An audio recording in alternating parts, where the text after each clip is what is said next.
স্বাগতম সকলকে। আমি doctor Mahfil Mondal, your health educator. আজ আমরা জানবো একটা খাবারের কথা, যে খাবারটা আমাদের কনস্টিপেশন কমাতে বা কোষ্ঠকাঠিন্যর মতো সমস্যা কমাতে সব থেকে ভালো কাজ করে। কনস্টিপেশন বা কোষ্ঠকাঠিন্য হলে যে যে উপাদানগুলো আমাদের শরীরে প্রয়োজন, যা আমাদের কনস্টিপেশন কমাতে সাহায্য করে, সমস্ত উপাদানই এই খাবারের ভিতরে পাওয়া যায়। এই খাবারটা হলো প্রুনস বা ড্রাইড পামস। এটা এমনই একটা খাবার যেটার ভিতরে কিন্তু সমস্ত উপাদানই পাওয়া যায় যা কনস্টিপেশন কমাতে সাহায্য করে। সবার প্রথম হলো ন্যাচারাল ল্যাক্সেটিভ পাওয়ার আছে।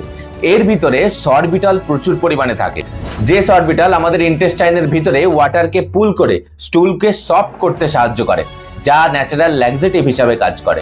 2 নম্বর হলো হাই ইন ফাইবার। প্রুনসের ভিতরে যথেষ্ট পরিমাণে ফাইবার থাকে। 5-6টা প্রুনসে প্রায় 5-6 গ্রাম অবধি ফাইবার পাওয়া যায়, যে ফাইবার আমাদের স্টুল বাল্ক বাড়িয়ে কনস্টিপেশনের সমস্যা কমাতে সাহায্য করে।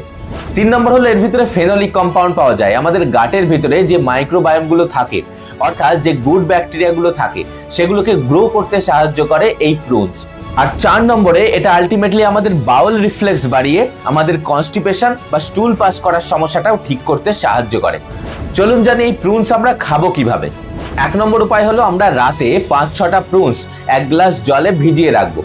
এবারে সকালে ঘুম থেকে ওঠার পরে আমরা সেই সোকড প্রুনস বা ভিজিয়ে রাখা প্রুনস গুলো আগে খেয়ে ফেলবো। তারপরে ওই জলটা যেটা পড়ে আছে সেই জলটা পান করব। এটা একটা উপায় প্রুনস সঠিকভাবে খাওয়ার জন্য। আর 2 নম্বর হলো প্রুনস জুস পান করা। যদি এর অল্টারনেটিভ হিসাবে প্রুনস জুস পান করেন, তাহলে সেটা 100 থেকে 150 ml এর মতো করে পান করবেন। কনস্টিপেশন বা কোষ্ঠকাঠিন্যের মতো সমস্যায় ভুগলে এই প্রুনসটাকে কিন্তু রেগুলারলি খেতে পারেন। এটা কনস্টিপেশন যথেষ্ট পরিমাণে কমাতে সাহায্য করবে। আজকের ভিডিও এই পর্যন্তই। সকলে ভালো এবং সুস্থ থাকবেন। ভিডিওটি ভালো এবং ইনফরমেটিভ লাগলে অবশ্যই লাইক, শেয়ার, সাবস্ক্রাইব এবং কমেন্ট করবেন। অনেক অনেক ধন্যবাদ।